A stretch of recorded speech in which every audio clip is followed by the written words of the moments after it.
On behalf of my colleagues at Teamwork Arts and our Namita Gokhale and all of us, I really wanted to take this opportunity to say a very big thank you first to this wonderful city that's hosted us and with whom we have been involved with, I think, for 20 odd years. Sanjoy Roy, el productor del festival y director gerente de Teamwork Arts, en nombre de todo su equipo, quiere dar las gracias a todos los presentes, quiere dar las gracias a la ciudad de Valladolid que ha acogido este festival y con la que ya lleva relacionándose en estos últimos 20 años de trayectoria. It's never easy to set up anything, let alone a festival, which has to coordinate and bring in writers from across the world and then ensure that there are audiences as well, all of the booksellers and everything that goes into the festivals, the workshops, the volunteers, and all of the people, including our wonderful translators who've been doing it on real time. Nunca es fácil organizar un festival, implica atraer a personas, implica la logística, hay eventos paralelos, hay conciertos e incluso en este caso también ha habido traducción. Without resources, none of this would be made possible, and I would really take this opportunity to thank our key partners in JLF Valladolid. I'd like to start with Mar Sancho, the region of Castile y León. Thank you so much for supporting us, and may I ask Ankur to make a small presentation to you. This is a piece of handcrafted material that's been brought. El festival quiere agradecer a todas las instituciones que han apoyado el festival, empezando por la Junta de Castilla y León, representado por Mar Sancho.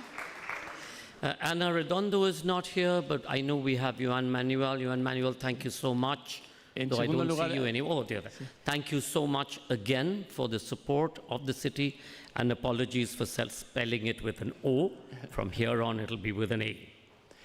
Por supuesto, el Ayuntamiento de Valladolid, que ha acogido y apoyado esta edición, representado aquí por Juan Manuel Guimerans, y también pide disculpas por inicialmente en su Twitter deletrear mal Valladolid en vez de una A, una O. Always difficult. To the University of Valladolid, who are our partners, and to the Pro-Vice Chancellor who we were delighted to host earlier this year at the Jaipur Literature Festival. Paloma, thank you so much. And if you're here, please, we'd love Ankur to give you a small gift of appreciation. También la Universidad de Valladolid, entidad colaboradora del festival, representada por el Vicerrectorado de Relaciones Internacionales. Perhaps some of you are not aware, but when we were discussing where we would do JLF in Spain, there was a number of people who came up with many different suggestions from Toledo, from Malaga, from Malacca, from Barcelona, of course, from Madrid. But one of the reasons why we chose to be here in Valladolid is because of our association with Casa de la India, Yermo and Monica, who've been our partners from even before the conception of this beautiful cultural arts organization in your wonderful city. Without their help and without the help of all of their colleagues, none of this would have been possible. For those of you who don't know, outside of the festival that we're doing here and what you see with the booksellers, there's a whole parallel festival with yoga, with food, with music, with collaborations, with Monica dancing every 5 minutes somewhere to make sure that people have been interested and enthused in this. So a very big thank you to all our colleagues at Casa de la India. You guys are the best. You're absolutely amazing. So thank you so much.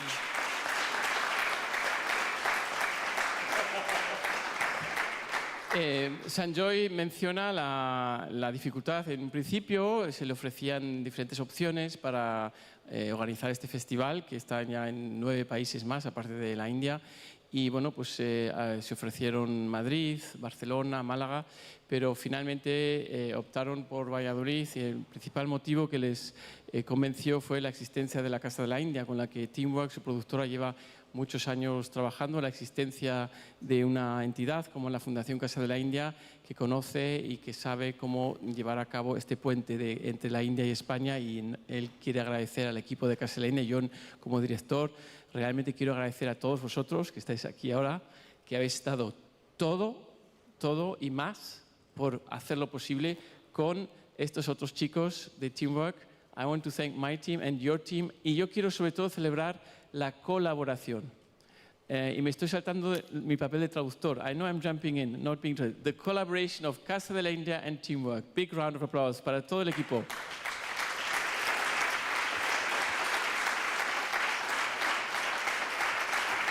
For anybody to set up an institution, and through the year we do about 30 annual festivals in 72 cities in whatever, 19 or 20 countries. But to set up an institution which is brick and mortar, like what Irma has done with Casa de la India, takes a madness. You have to be not just eccentric, but you have to make your eccentricity also practical. Ellos organizan, Teamwork organiza no solamente un festival, son, si he entendido bien, 70 eventos a lo largo del año en 30 países, y es muy difícil, pero él considera que también crear un centro que se puede tocar, que tiene ladrillos, que es un centro cultural, también requiere un toque de locura y de pasión. And I just wanted Ankur and Sharupa and Kritika and Sam to give a small token of our appreciation to Monica and to Emo. And we will also be presenting mementos to all our colleagues at Casa de la India tomorrow. But Monica, Emo, thank you so much.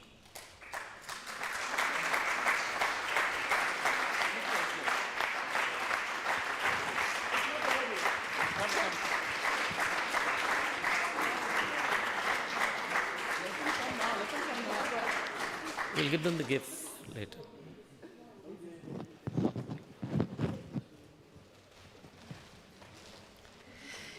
And finally, to our technical team, the volunteers, to the translators, and to all of you who are the audience who've come every day for the sessions, thank you. We know that you have to struggle whether I'll go for football or dinner or lunch or come to the sessions. Thank you all for coming.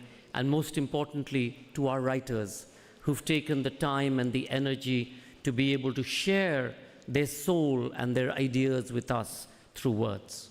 Y por supuesto un agradecimiento a todo el equipo técnico, a todo el personal que está detrás de este festival, y un gran aplauso y un agradecimiento sobre todo a los autores, a los escritores que han venido desde muy lejos en ocasiones para venir hasta aquí. And finally, just to say that we will be back next year. We hope you all will be back and will take the word and spread it and bring more people. That's how festivals build over the years. This is for us year zero. It's our learning. It's for us to understand. We would love to hear your suggestions of what else we can do next year and who else you would like us to invite and bring to Valladolid, Spain. Y por supuesto es el primer año, volveremos, dicen ellos, vamos a volver aquí, queremos que vengan más gente, más personas, y que queremos también. El Festival Jaipur quiere aprender, es un proceso de aprendizaje, y quiere también tener sugerencias y feedback sobre qué personalidades o qué contenidos les gustaría tener el próximo año. Thank you, Sanjoy. Un aplauso para este mago.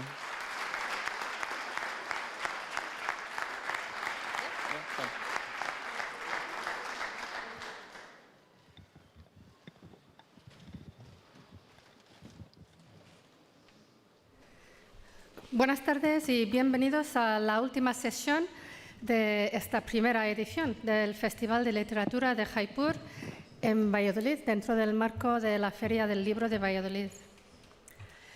Nos complace presentar, por desgracia, la última sesión, Historias que debo contar, la vida de un actor, con Kabir Bedi, que le conocemos mejor quizás como Sandokán, en conversación con Sanjoy K. Voy a presentar a la sesión, voy a presentar a los ponentes y les invito a subir. Antes, me han pedido del editorial que os indiquen que el libro de Kabir Bedi estará a la venta en la Plaza Mayor después de que termine la sesión y que lo pueden ir a la Plaza Mayor, comprarlo aquí también. Últimas noticias, el libro estará a la venta aquí, no hay que ir corriendo a la Plaza Mayor, se pueden salir de la sala, comprar el libro y Kabir Bedi lo firmará. Sí, vale. Bueno, las sinceras y conmovedoras memorias del carismático actor Kabir Bedi. Historias que debo contar, la vida emocional de un actor. Son un relato convincente de su turbulenta vida profesional y personal. Desde la fascinante historia de amor de sus legendarios padres hasta sus propias y intensas relaciones y su célebre carrera, tanto en Bollywood como en Hollywood, nos permiten echar un vistazo a su singular viaje a través de los medios. La carrera de Bedi incluye papeles en Sandokán, Ashanti, el papel de Ébano, El ladrón de Bagdad, Khun Barimang, Octopussy y programas de televisión como Belleza y Poder, entre otros. En una apasionante conversación con Sanjoy K. Bedi habla de las historias que hay detrás de las historias y de las fuentes de sus inspiraciones y creencias. La carrera de Kabir Bedi abarca Bollywood, Europa y Hollywood. Ha protagonizado la serie de televisión estadounidense The Bold and the Beautiful, la película de James Bond Octopussy y la superproducción de Bollywood Khun Barimang. Es más conocido por la serie italiana Sandokán, que batió todos los récords de emisión en Europa. Kabir recibió la más alta condecoración civil de Italia, el título de Cavalier, y las llaves de la ciudad de Florencia. Es miembro de derecho a voto en los premios de la Academia. Su exitoso libro autobiográfico, Stories I Must Tell, The Emotional Life of an Actor, Historias que debo contar, la vida emocional de un actor, ganó el premio Amazon Most Popular Book Award 2021 en la categoría de biografías. Sanjoy K. que le acaban de ver, es un empresario de las artes y es el director gerente de Teamworks. Os invito a los dos a subir al escenario. Please join us on stage.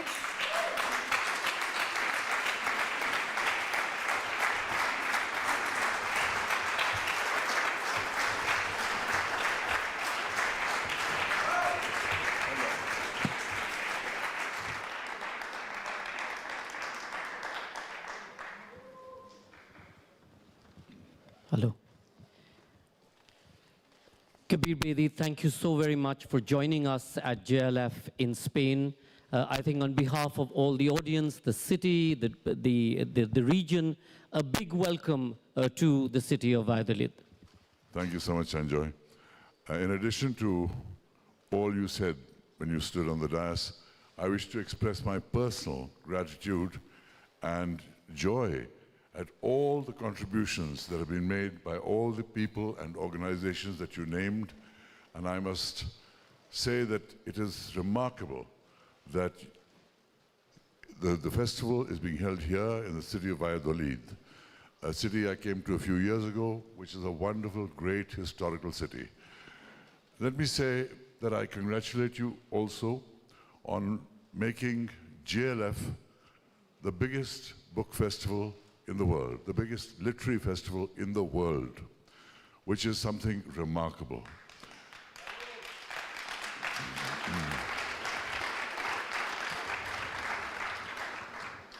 And I must say that I have been, as you know, at the Jaipur Literature Festival when it was still beginning in the early days of Jaipur, and to see it expand like this across the world and come to beautiful cities like Valladolid gives me a real special and personal joy to be part of the family of the Jaipur Literature Festival. Thank you. I want to start with 4 decades ago, you first came to Spain. There, Sandokán opened in Spain. It was amongst the biggest series to have opened. And there you were in a police station after you were jumping on the bonnets of cars. What happened?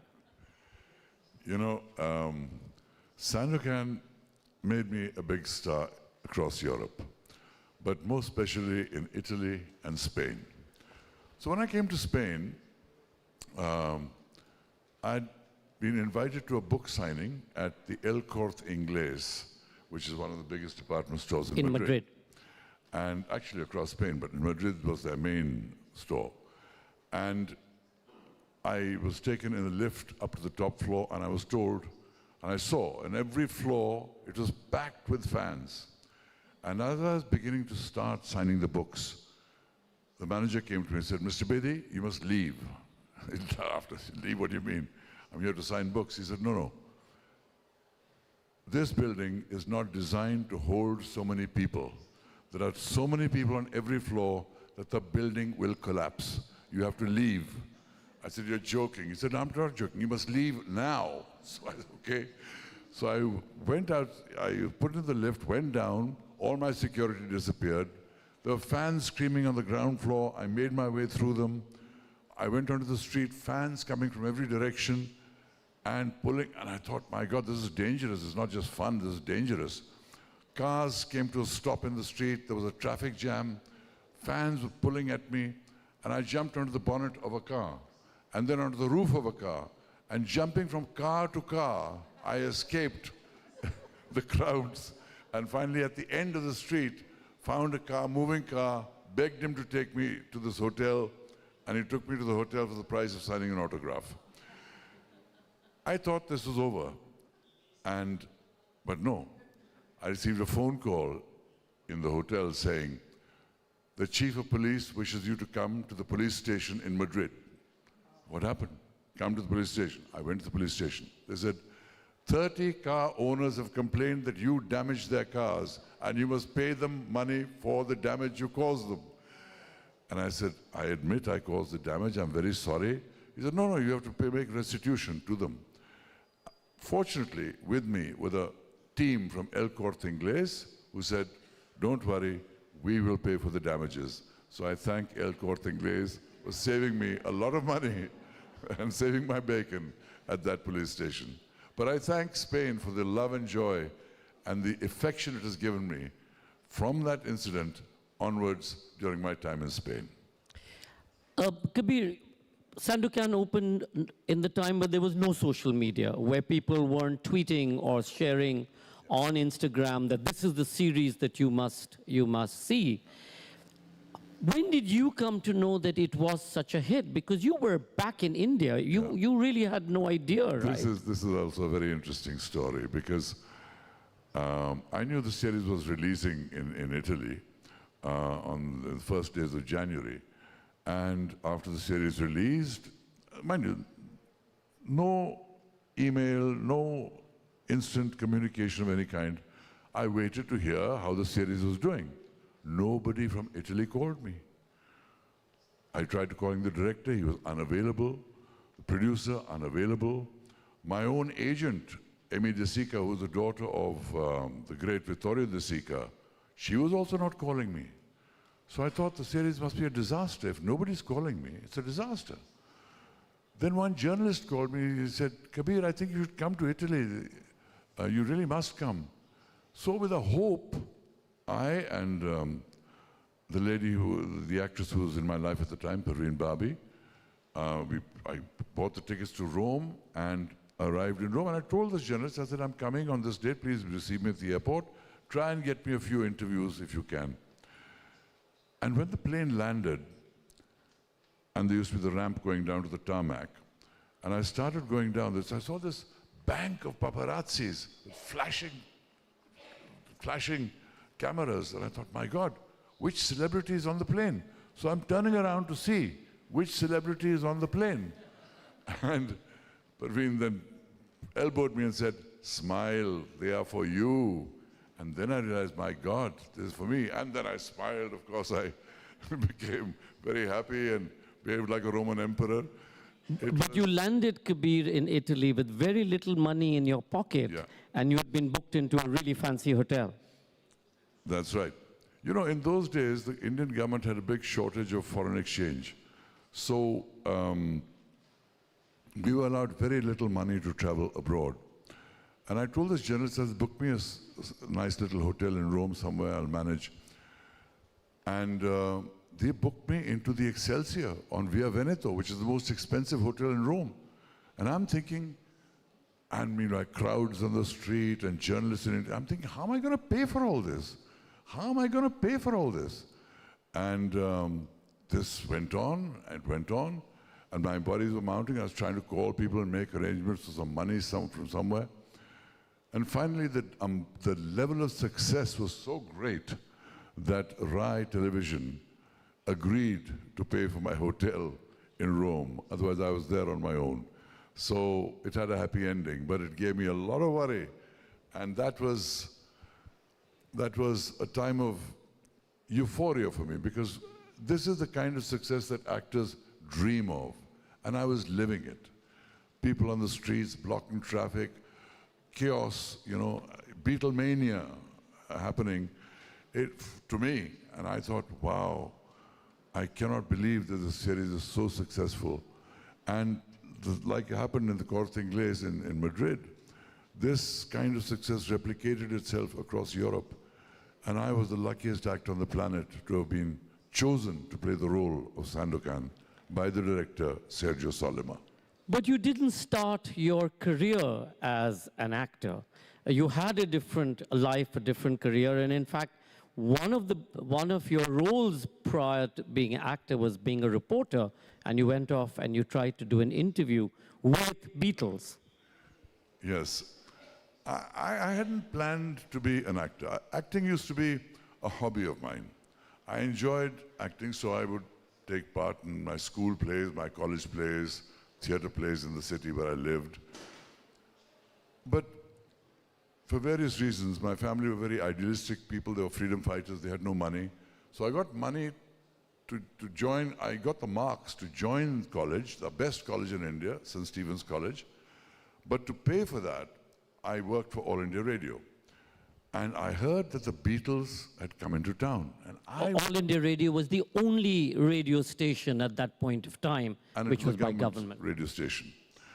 So I thought, I'm going to use this occasion to get to the Beatles somehow. And I went to my bosses, I said, I want to interview the Beatles. They said, how will you ever get through the whole Delhi press corps after them? I said, no, give me the badge, give me the tape recorder. Finally, they did, very reluctantly. And I went looking for the Beatles. I went to the hotel, I was looking around. Everyone was looking for the Beatles. I knew, because I was a Beatles fan, I have to find the manager. And I knew what he looked like. And after 2 hours of waiting, I finally saw him come out of the elevator, and he was walking across the hotel lobby to get his car. And I went to him and I said, sir, I'm Kabir Bedi from All India Radio, the government radio station in India, and the government have decided that the Beatles will give an interview at 10 o'clock tonight on All India Radio. He said, what nonsense! The boys will not give any interview to anybody. I said, sir, I'm a fan of the Beatles. I don't want them to get in trouble with the government. And I kept repeating this government because I knew that just before they came to Delhi, they had got into big trouble in the Philippines because they'd done a concert in the Philippines, and the dictator of the Philippines, Marcos, had asked the Beatles to come to his house to sing songs for his children. And they naturally refused. So the Marcoses got angry, hounded them out. They were literally manhandled at Manila airport and pushed out onto a plane. So I knew that government was their vulnerability. So I kept saying, sir, the government, he said, listen, the boys will not give any interview. I will do the bloody interview. I said, fine, that's fine by me. For me, getting an interview with Brian Epstein was fine. So at the appointed hour, I went there to his room, and he opened the door, and he was looking ill. Perhaps he was really ill because he died 6 months later. And I knocked on the door, he opened it, he said, Kabir Bedi, sir, All India Radio, interview for the Beatles. He said, oh God, I can't do this. Slammed the door in my face. I said, oh my God, what am I going to do? He opened the door again, said, come with me. He walked me across the floor to the suite at the opposite end of the floor, knocked on the door. Paul McCartney opens the door, and he says, boys, do me a favor, give this chap an interview. And there I was, in with the Beatles, all four of them, in their hotel suite. And this was like I died and went to heaven, because the Beatles represented not just the best musicians on the planet, who I adored, they represented the beauty of the 1960s, all the glory of the 1960s, the revolutions, political, social, cultural, sexual, all were represented by the Beatles. The flower power, the hippies, the new styles of living, demonstrations of peace, all this was symbolized by the Beatles. And there I was doing an interview with them.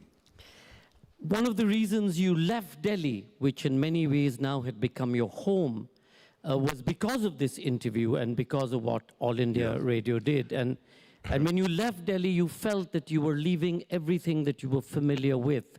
And you had only 700 rupees, I think, and you went off to Bombay to start a new life. Right. See, Delhi is where I grew up. It's the place where all my emotional moorings were. And when, after this interview was broadcast, I went to All India Radio's backroom boys to say, can I have a copy of my interview? I discovered that they had erased my interview by recording somebody else's interview over my interview, because in those days, they had no money to buy new tapes, those tapes, spool tapes. And I was so shattered that I thought, I cannot work with these people who have no respect for what I did. I could have sold this to any organization in the world. And I just decided I have to leave. So with very little money in my pocket, probably the equivalent of, well, $7 in those days, maybe $70, $80, $100 today, I caught a train from Delhi, and set off for the city of what was then called Bombay, today Mumbai, to begin and find myself another life, another career, and hopefully another destiny. In retrospect, given all that has happened in my life, I have to be grateful for those people who being so insensitive and erasing my interview. Otherwise, I might still be working with All India Radio in New Delhi today. From destruction comes creation. But in fact, you landed up in Bombay, and that's when you started advertising as well. But when did you realize for yourself, because to some extent you are an introvert, when did you realize that you were a sex symbol of sorts? Thank you for the compliment. You know, I was blessed with good looks, and I started working in advertising to learn the skills of a filmmaker. And because I was in advertising, people then started using me in advertising campaigns in India. And very soon I became India's most photographed model. Popular model. And so, you know, at once people started saying, oh, he's sexy, is this, that, and the other. Frankly, I must say it's very flattering for a man to be called sexy, to be thought desirable. Every man must be desirable. But frankly, I never paid much attention to that, because I saw myself as a serious filmmaker, and I saw myself as somebody that seriously liked acting. So when my great fortune was when I started working in advertising, my boss was the man who was the biggest theatre director in India, in Bombay, called Alec Padamsee. And he cast me in a very important play that became a huge success, which led to Bollywood asking me to play roles, which then led to a career in Bollywood, which led to the Italians discovering me, which led to opening my doors to the West and America eventually. So all those things formed sort of my early years in my career. And one of the reasons I'm so glad I'm talking about this here in Valladolid, as well as in Spain, is because in Spain, everybody still remembers Sandokán. Everybody knows the story of Sandokán, but nobody knows the story of Kabir Bedi. And I think it's very important for them to know what is the story of the actor who played Sandokán. What was his journey? How did Sandokán change his life, and how did he change his life because of Sandokán? What are the great triumphs and tragedies that followed? And I think I have a very interesting story to tell. And I wanted to tell it for a number of years. And then COVID struck. And I thought, okay, all my work as an actor stopped. All my work as voiceovers, I do lots of voiceovers, stopped. All advertising work stopped. Events stopped. I said, okay, the opportunity here is I can write the book that I want to write, that I need to write, a story that I need to tell. And so I sat down and wrote like a madman, and I wrote my story because I wanted to tell it.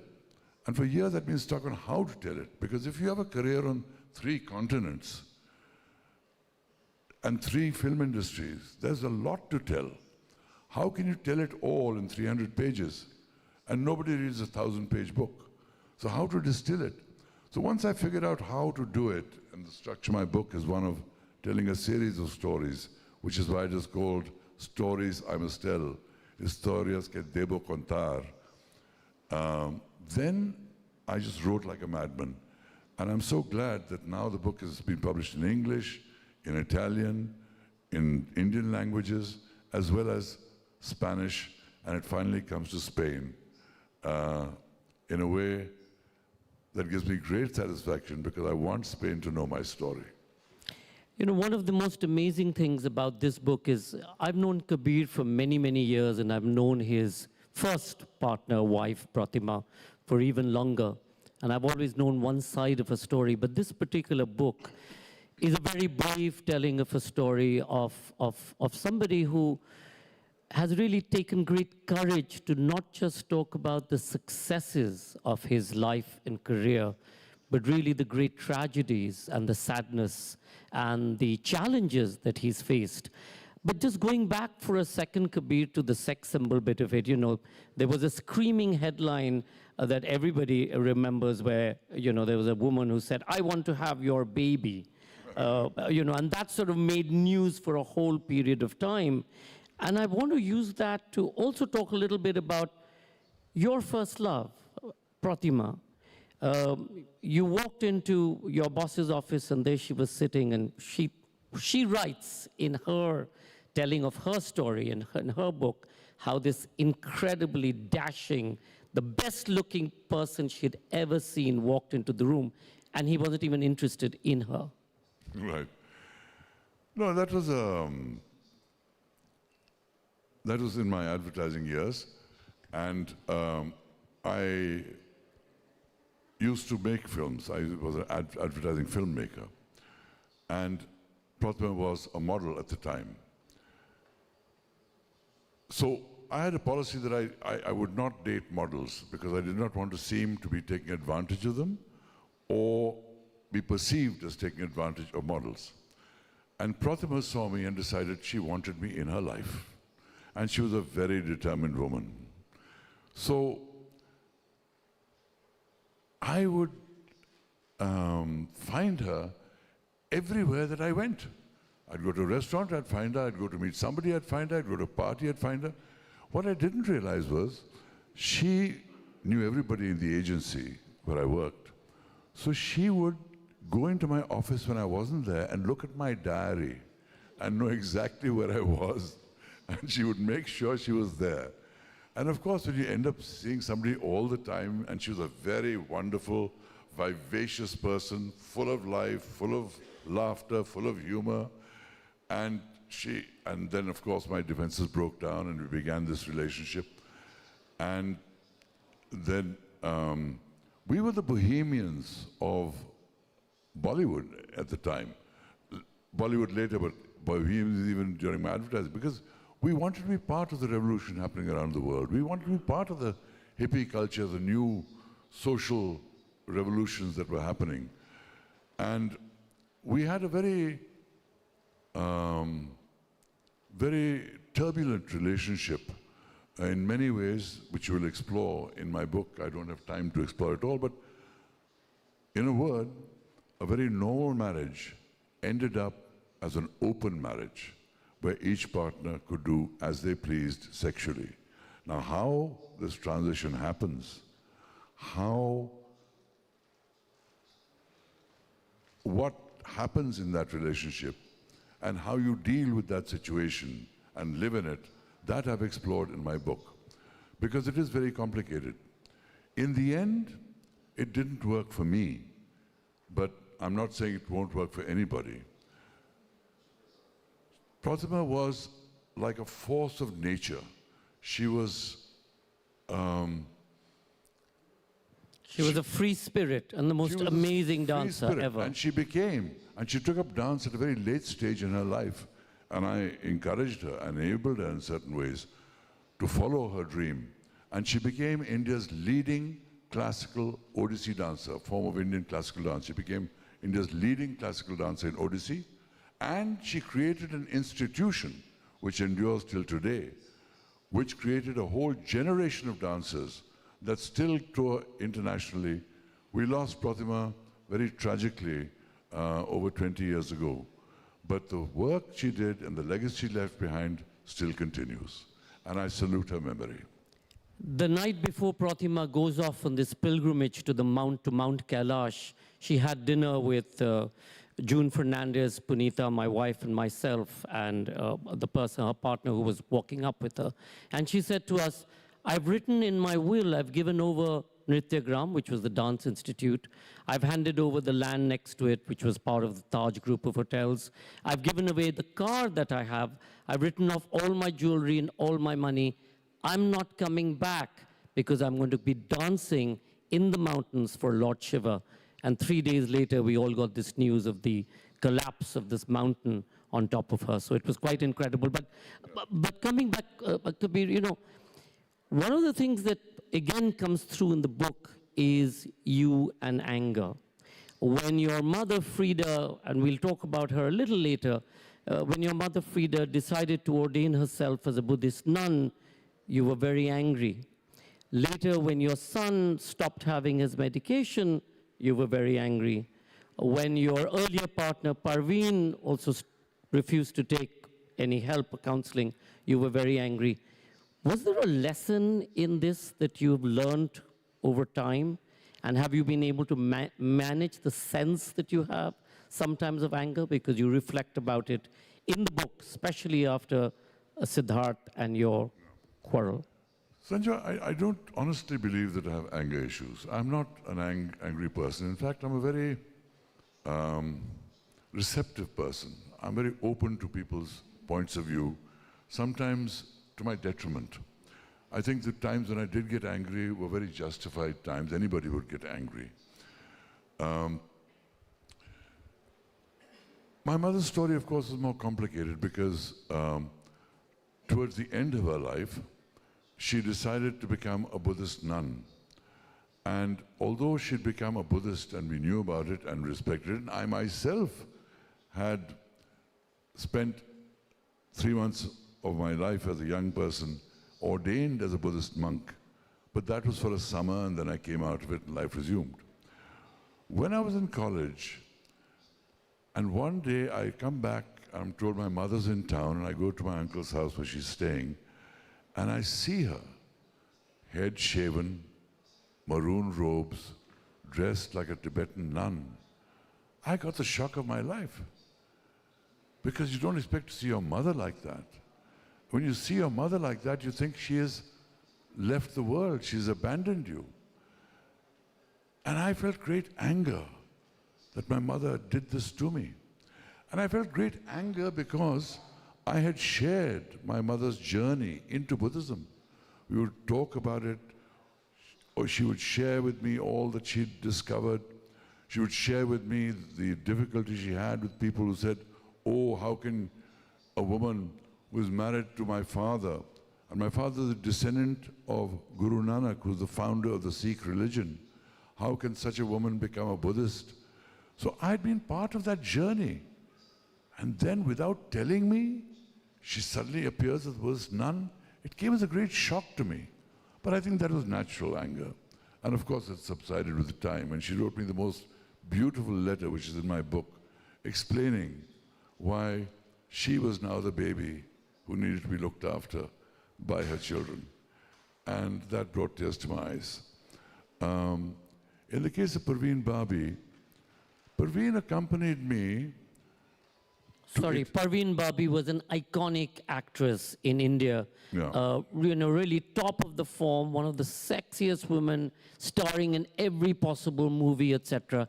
And this was at her height of her fame. Yeah, and we were in a relationship. She was more famous than me in India. So when I came to Italy for the success of Sandokán and Spain, she came to Spain as well, Parveen came with me. And it was a strange contradiction that was happening in my life. On one hand, I was seeing success that actors only dream about.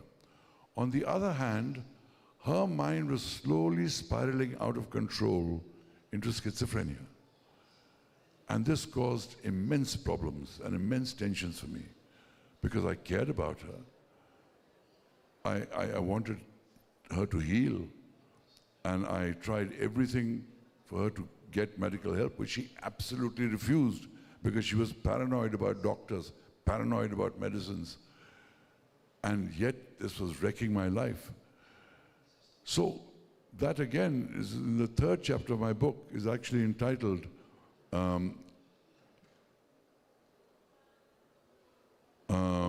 Sandokán and Parveen Babi. Because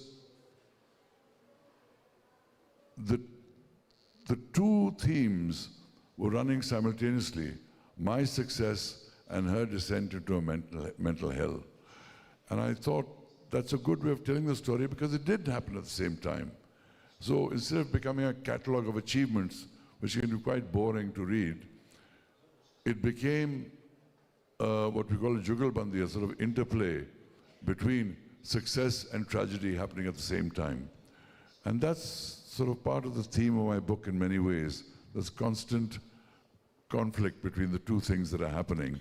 But Kabir, to interrupt, one of the choices that you made for your life partners, at least the first three choices that you made, all three of the partners, there was a competition where they wanted to be as much in the limelight as you were. And there was always this tension, whether it was with Pratima, whether it was with Parveen. And yet now I see the latest Parveen is the only person, perhaps, who you have as a partner of now 15 years, who is happy for you to have your own limelight, steps back, and in many ways photographs every second, every minute of you in the limelight. Have you changed? I have been blessed by having Parveen Dosanjh in my life. After all the turbulent relations I had, always in search of love, always facing crises, getting a lot from these remarkable women that I loved, and yet that came almost with a crown of thorns because there were problems within those relationships that ultimately could not be resolved. So I thank the universe for blessing me, for giving me this wonderful gift of Parveen in my life, with whom I have lived for the last 17 years, and has brought great joy and stability to my life. But have you changed? Have I changed?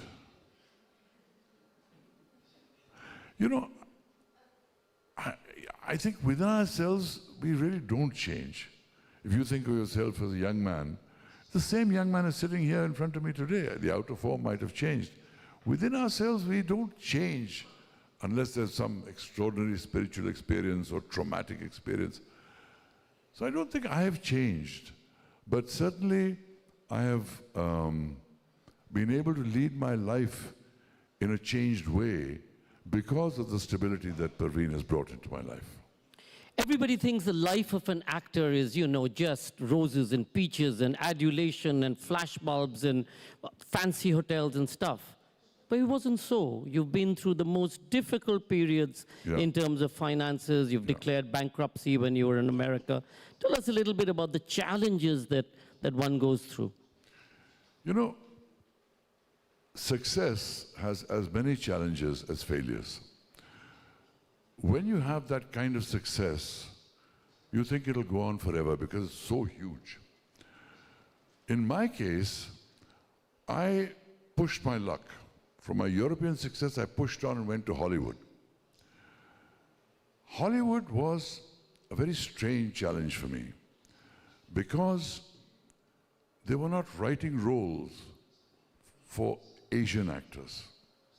They were writing roles for white actors. They were writing roles for black actors. Other ethnicities largely ignored. So here I was, a star in Europe, expecting to be cast because I was well known in Europe. But frankly, Hollywood didn't care. They were so focused on their own market, on Los Angeles, politics of Los Angeles. And I used to protest in these trade journals. I said, if you don't write roles for people of different ethnicities, how can we be represented on screen? So it was a hard row for me to hoe. But I did have my share of roles, and I adapted by playing any ethnicity. I became open to any role of a foreigner in America. So I played Germans, I played Russians, I played Afghans, I played South Americans, various roles, playing the foreigner. So, for instance, in the biggest series of the time, daytime series, The Bold and the Beautiful, it has a different name in Spain, I believe. The Bold and the Beautiful, I played a Moroccan. I was Prince Omar of Morocco. And I was on that show for a year, and it was watched by 1 billion people around the world. Then in the Bond film, I was actually cast correctly because I played the role of a Sikh Punjabi, and I am a Sikh, and I am a Punjabi, and I was finally cast correctly in the James Bond film. So both these films, the James Bond film and Bold and Beautiful, gave me a worldwide audience beyond the audiences that Sandokán gave me in Europe and South America. Shamin has already shown us that time is nearly up. I wanted to sort of go back into a bit of a reflective mood because, again, your book is so reflective. Your mother had some bouts of depression. Parveen Babi was diagnosed with schizophrenia and sadly died alone in her home, discovered 3 days later. This is long after you had finished your relationship. And then Siddharth, your son, Pratima, and your son, was also diagnosed with schizophrenia. Do you feel that these are opportunities that the universe, in many ways, presented to you to be able to handle this kind of situation with mental health, preparing you for your most difficult journey, which was with Siddharth, your son? I don't believe that my mother suffered from mental issues. She certainly had, which I've described in my book, experience of great traumatic, almost illumination, for which she had a nervous breakdown and was hospitalized. But when somebody goes through something so profound and life-changing, there are effects to that. But I don't think it was an aspect of mental illness. Parveen Babi certainly had it. And my son was a terrible tragedy because here was my son, a brilliant young man who I'd sent to Carnegie Mellon University, which is the mecca of infotech. And he graduated with honors from Carnegie Mellon. And at the age of 25, at the dawn of the computer age, when the world would have been his, he developed schizophrenia. And there's a chapter in my book where I talk about the battles that I had to fight, the situations I had to face, dealing with the son who I loved with schizophrenia. and what you have to do in that situation, what I tried to do in that situation, of how he talked to me about even committing suicide now for years, for months. I battled to prevent him from doing that. And that struggle of a father trying to save his son is one of the chapters of my book. These instances of mental traumas that I've faced in my life have certainly been challenges for me, as we politely say in the modern idiom, challenges, but they were huge problems for me. We've stopped using the word problems because they were deeply human problems, and somebody you love is transformed in a way whereby you see the person you love, but the person you see is no longer the person with whom you fell in love. That is traumatic. That is deeply, deeply, humanly traumatic. And I wanted to share this because there are many people that I know, many families that I know, that have gone through this. And I want to say that as much as people with mental illness suffer, they don't feel any physical pain. The real pain is felt by the families that support them, because they have to adjust to the realities of their loved one becoming somebody they don't recognize anymore. Those are challenges that I wanted to share, because that's a universal problem. And I feel that in telling my life story, if I can help even one person live their life better, understand their life better, deal with situations better, something good will have been done by me. I wanted to tell my story, but I hope in some way my story can affect the stories of many other people for the better, because the understanding that my story gives their lives. One of the only really annoying thing in this book is at the end of most chapters, in the middle of most chapters, he says, but this is a story I will tell later. What is it with you? When is this later? Are we going to see a second book? You could see a second book, because there are a lot of stories that I wanted to tell that I couldn't.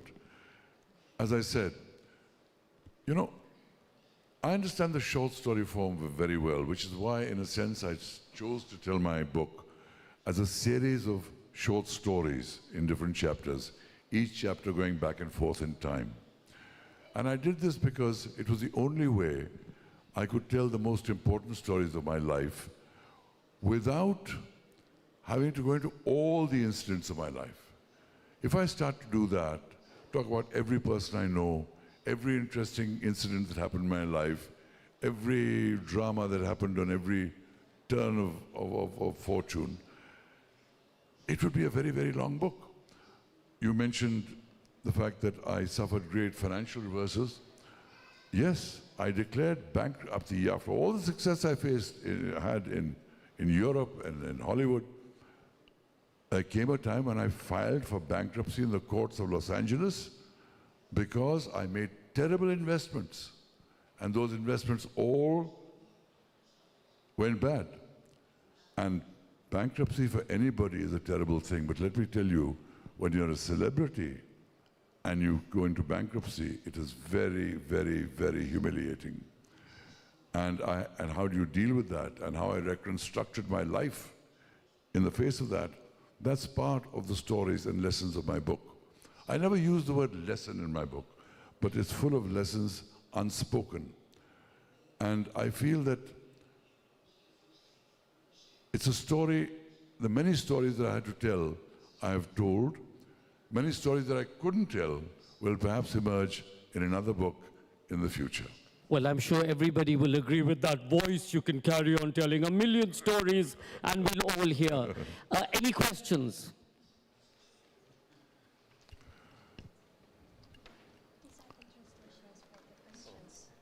Sorry?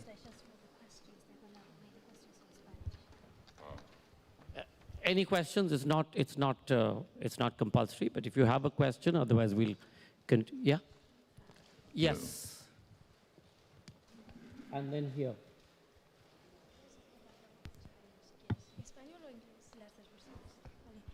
Hi, I'll ask in English, if that's okay. Okay. What's your favorite film or production that you've been a part of and like that has had the most impact on you as a person and just a random question. So just hold that. One more question here and we'll take it together. Here, right in front. Yeah, no problem. Just where you are. No. Usted ha dicho que las enfermedades mentales sufren la familia. I'm hearing the Spanish only, I'm not hearing the English. Yeah.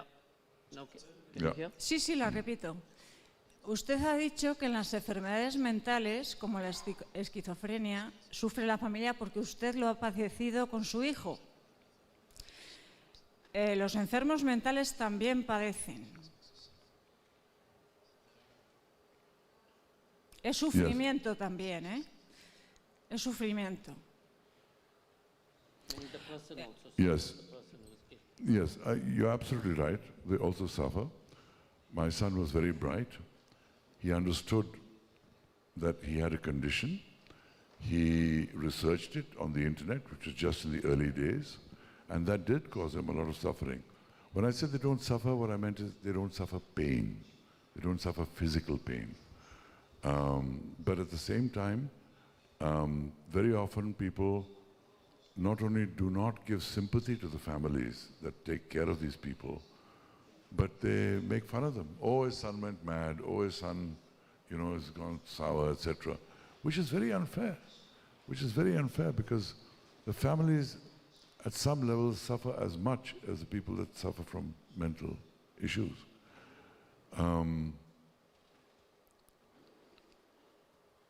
Like my son would say to me, what do I do? Food doesn't taste right to me. Television makes no sense to me. Books I can't read. What do I do all day? That is suffering. So I don't deny the suffering of the people that are afflicted by that. What I really meant was they don't suffer physical pain. But their suffering is also very real because they're faced with life-changing, life-traumatic decisions. But to end on a Happier note,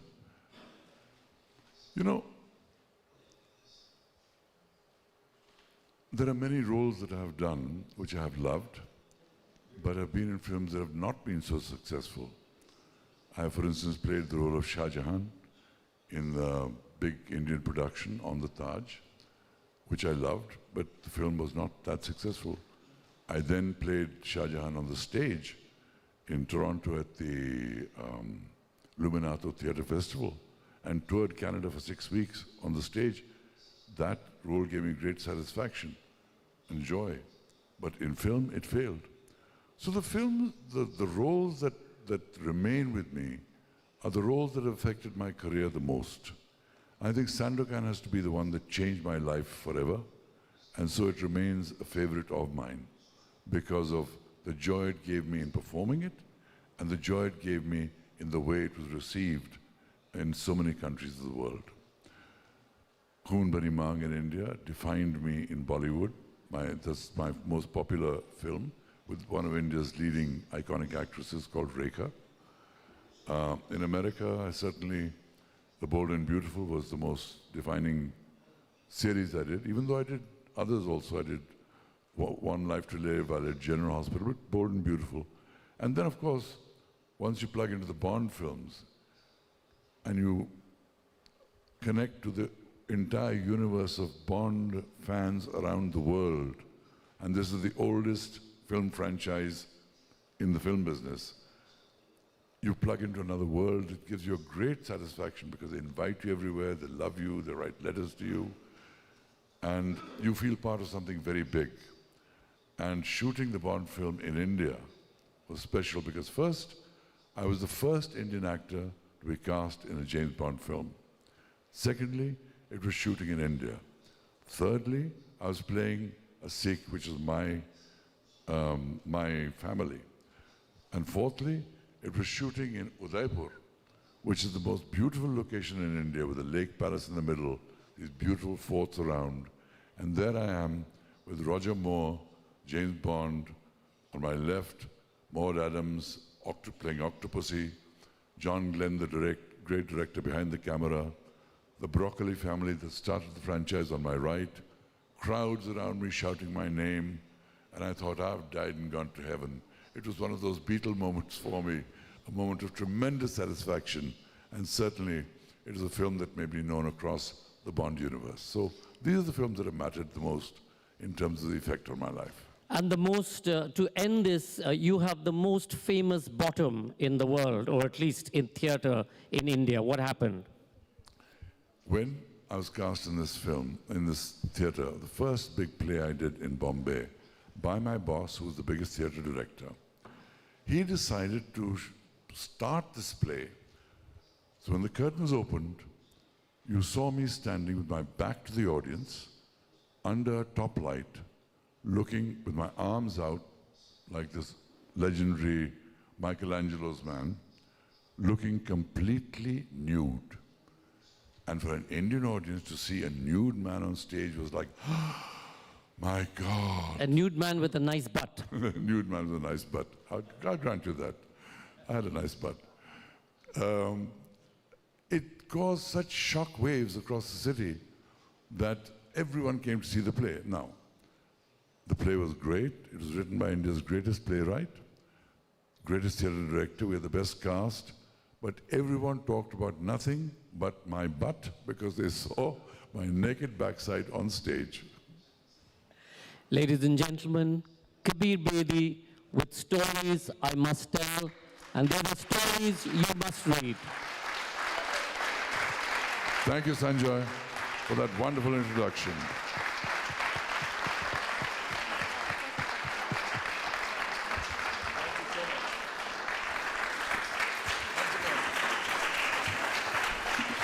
Thank you. Thank you. Thank you all. Thank you, Kabir, once again for being here with us at JLF Valladolid. Thank you all to the audiences and look forward to seeing you later in the evening at the Usha show. Reitero las gracias a Kabir Bedi y a... Perdón. No, I said thank you all for coming. For those of you who speak Spanish, Historias que debo contar, La vida emocional de un actor. This is a Spanish translation by Amok Ediciones. It's on sale now. Read it. I hope you enjoy my story. I hope you enjoy it as much as I enjoyed writing it. God bless you all, and thank you for coming. Damos las gracias a Kabir Bedi y Sanjoy K por esta sesión tan emocionante. Agradecemos al Ayuntamiento de Valladolid y la Feria del Libro de Valladolid, la Junta de Castilla y León y nuestros anfitriones, el Círculo de Recreo. Bueno, han bajado nuestros ponentes del escenario. El libro de Kabir Bedi está a la venta en el hall a la salida de esta sala. Si queréis que lo firme el señor Bedi, pueden comprar el libro fuera y Kabir Bedi estará aquí en esta sala durante unos 15 minutos para firmar el libro. También os invitamos a asistir a la actuación de la Padma Shri Usha Utpa, que tendrá lugar en la Plaza de Portugalete a las 9. Gracias.